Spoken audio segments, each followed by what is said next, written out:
Hi, everyone.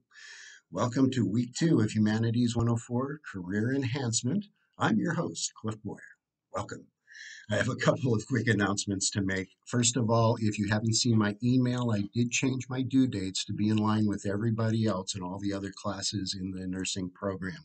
So from now on, your assignments will be due Sunday night at midnight of the week that they're due. So, for instance, on week 4, in your outline, your rough draft of your resume, cover letter, and the job application are all due that Sunday. The new due date is 10/11. 2020. And the rough draft of your critical thinking research papers due week 5, that's Sunday, 10/18. So take a good look at your outline. It's been updated and revised to reflect the change in due dates. And you want to make sure that you have all of that information so you're not missing an assignment. The other announcement I have is ordinarily our Zoom meetings are tutoring hours on Monday at 4 o'clock for evening students and 10 o'clock on Tuesday for day students. I apologize for any confusion with these times. They are not mandatory.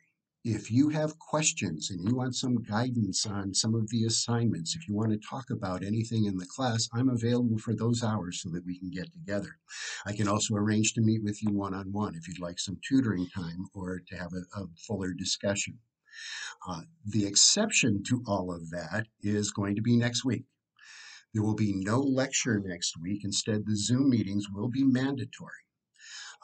Kelly Stroud, our director at Career Services, is going to come into our meeting and join us, and she's going to talk about resumes, and she's going to talk more about the services she can provide for you as you begin your career and start looking for that first job.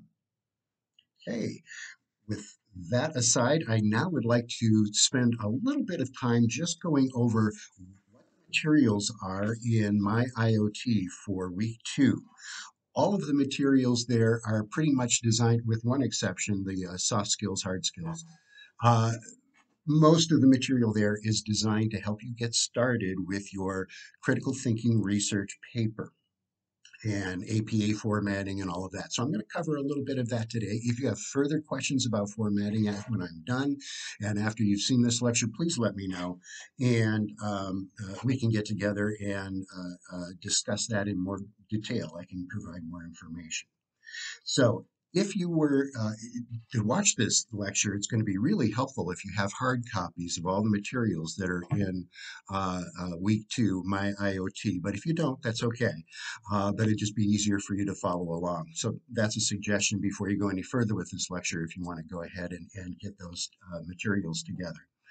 On the list in e-supplement, it begins with Humanities 104, Integrity. And I'm going to talk about that in just a few minutes.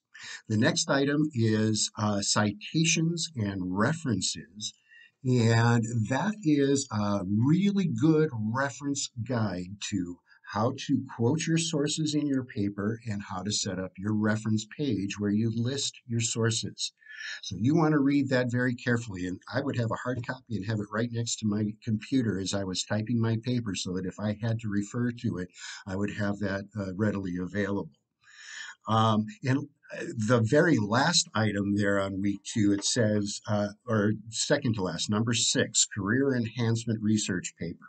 Those are the instructions, the general instructions for the paper and what it is that you're going to be writing about. So if you are looking at that, it says that it, first of all, needs to be typewritten, 2 to 3 pages, and not including the cover page and the reference page. So you need in the body of your paper at least 2 full pages, preferably 2 to 3. If it's a page and a half, you're going to lose points because it's not a full 2 pages. And you're going to need that much space to develop your ideas and incorporate your sources. So paper length is very important. It's one of the things you'll be graded on. APA formatting, and that's American Psychological Association formatting. And in the sciences, this is the usual formatting that is used in uh, reviewed papers and articles in all kinds of, what do I want to say? Uh, Peer-reviewed articles that come up, they all follow this same formatting. So it's going to be very important for you to master this, you may notice in your textbooks they are following APA formatting if you take a good look at that. There is in week 4, my IoT, there is a sample essay.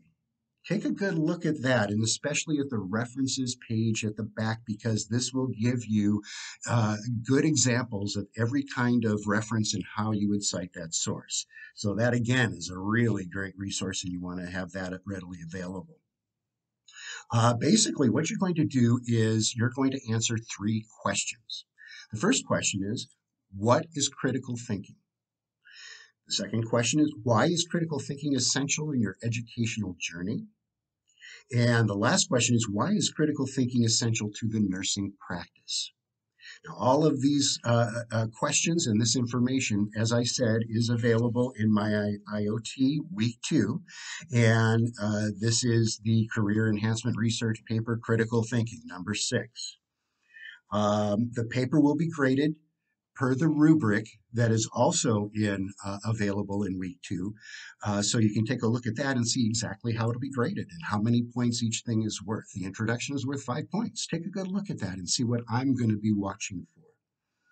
When you have completed your paper, you can upload that into my IoT, and the rough draft is due week 5. What I'm going to do is look at your papers, make some suggestions for revision or formatting, and send that back to you, send those suggestions back to you, and then you'll have a couple of weeks to work on the paper and fine-tune it and implement those suggestions.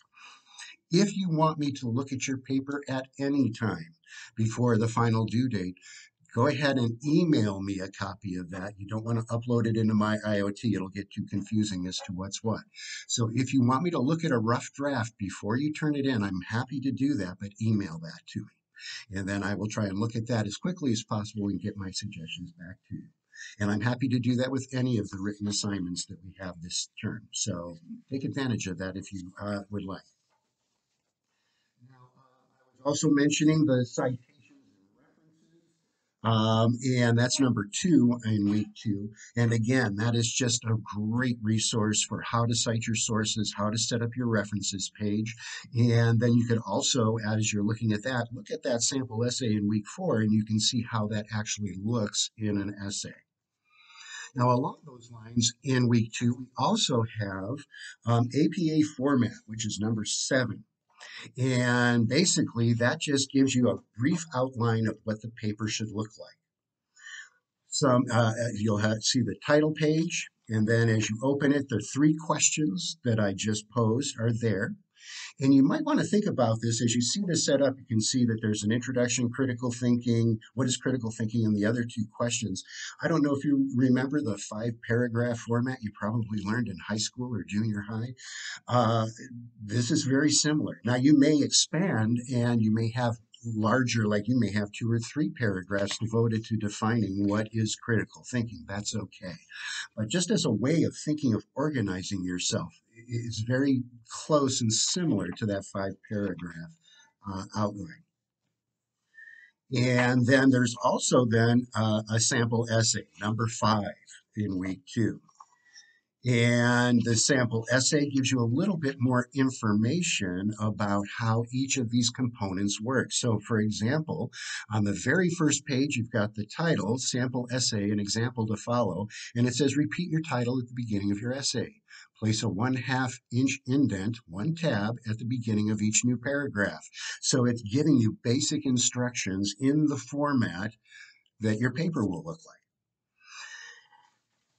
Okay, so we've got that. And what I'd like to do before I go any further is actually skip over to the PowerPoint on integrity. Why would I want to do that in the middle of talking about the paper and the research paper? Because one thing you want to be aware of is plagiarism. Plagiarism is when you use someone else's ideas or their words without giving them appropriate credit. So, in other words, if you don't indicate that you are actually repeating something someone else has written, that's plagiarism, and it's considered cheating. Integrity is vitally important in all aspects of the nursing profession. And when you're writing papers in school, and how you behave as a student very much reflects your integrity. What is integrity? In the first page of the PowerPoint, we have a dictionary definition of integrity: the quality of being honest and fair. A military definition is do what's right legally and morally. A lot of it is what you say and how you perform. You want to be true to your word. You don't want to give your word and then break it. Do what you say you will. That is the mark of integrity.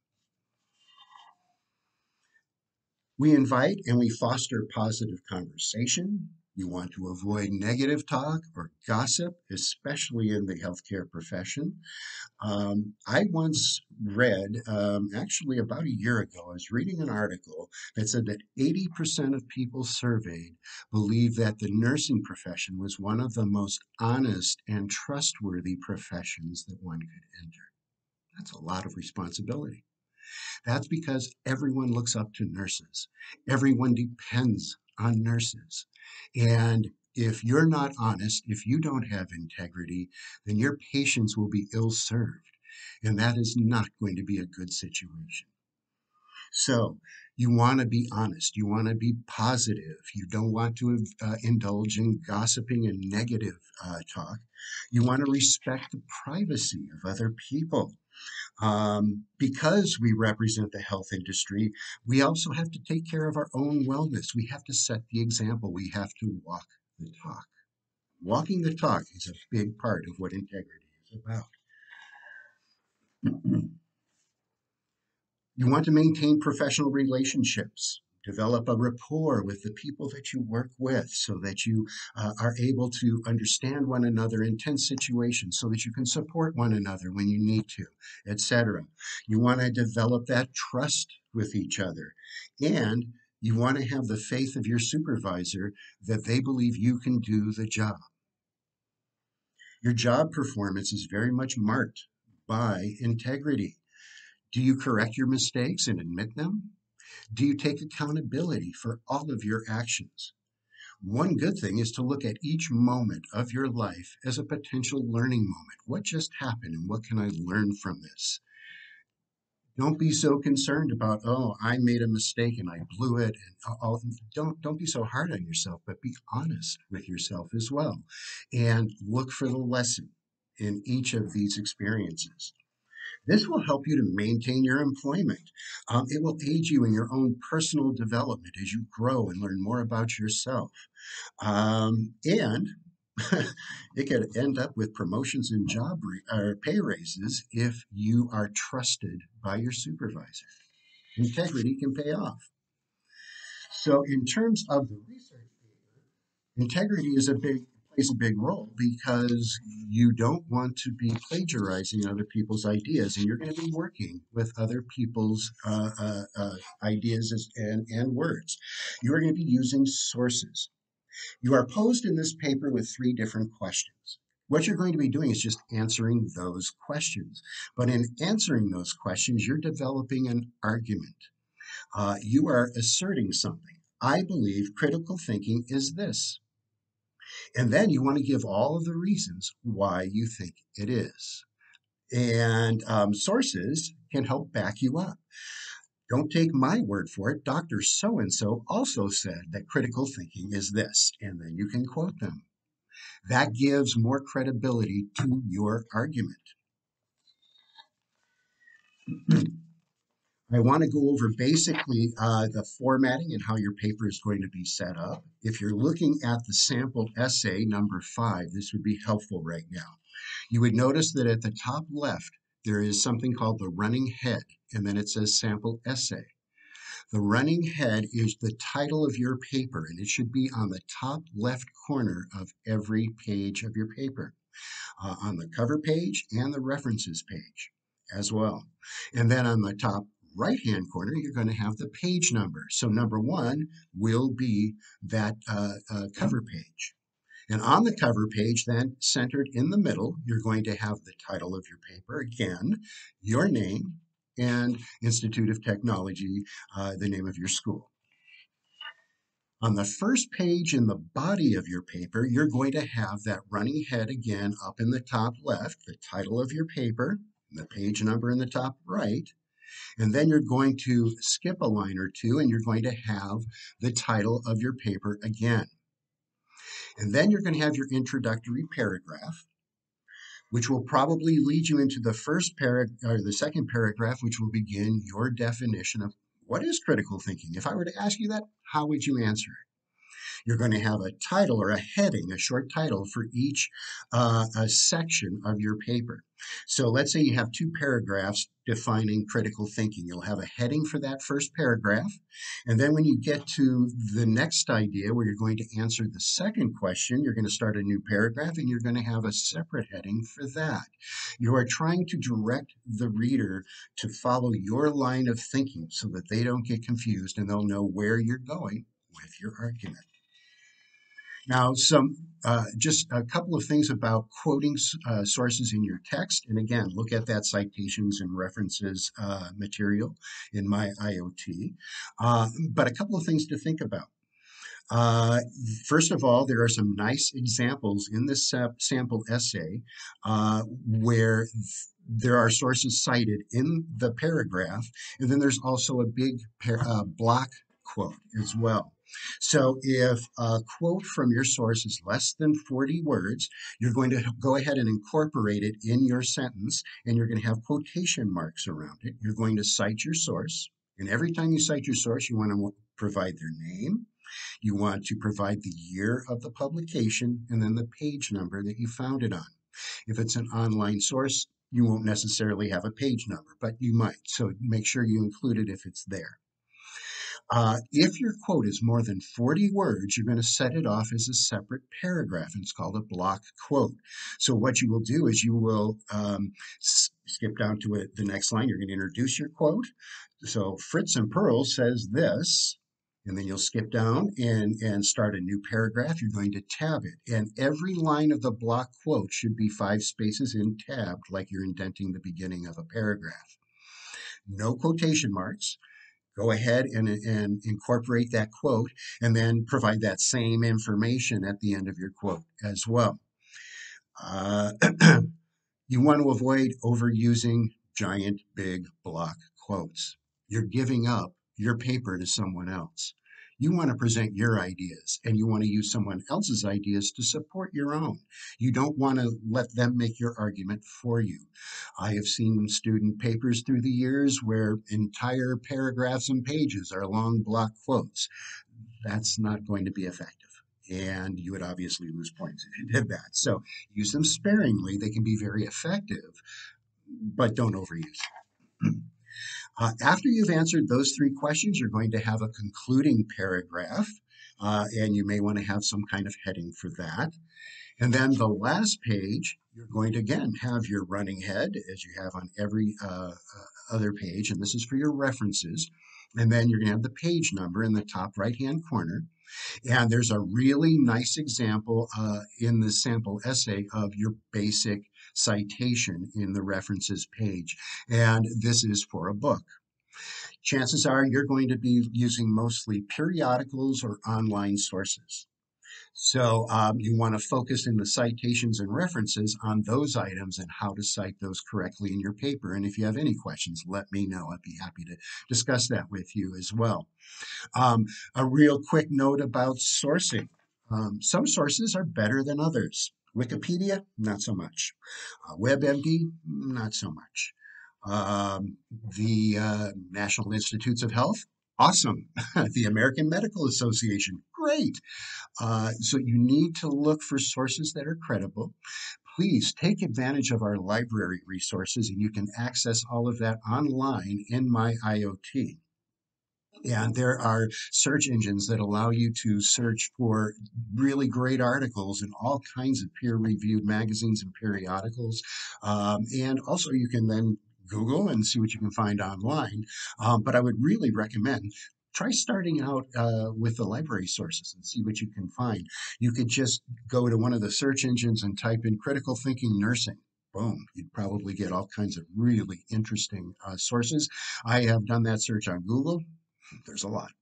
So you have this material. I would suggest getting started right now, thinking about just basic ideas. How would I answer these questions? Looking for sources. What do they say about this? How can I incorporate that in my paper? You need to start thinking about this now. You don't want to leave it till the very last minute. And for your rough draft that you're turning in, you want to have as much of a finished draft as possible because I can make better comments and you're going to have a better paper if you turn in something as polished as you can make it, even though it's a rough draft. Make it as close to finished as you can make it, and then we can just take it from there and get you up to that next level. So that pretty much wraps things up for today. I'm not going to go into much more detail about the paper at this point, but if you want to discuss that with me, please let me know. I'm more than happy to meet with you. We can meet either on Zoom, over the phone, email, whatever works for you. I am more than happy to work with you that way. So have a great week. And oh, yeah, I guess I need to have a prompt here, don't I? I would like to know what is the most integrous thing you've ever done? What is the thing you've done that showed you had integrity? Give me an example, just in a couple of sentences. How would you answer that question in an interview? So tell me about integrity, and can you tell me about a time when you displayed a huge amount of integrity? All right, send that off to me, just a few sentences in an email. It's due Sunday night. Have a great week, and we'll see you next time.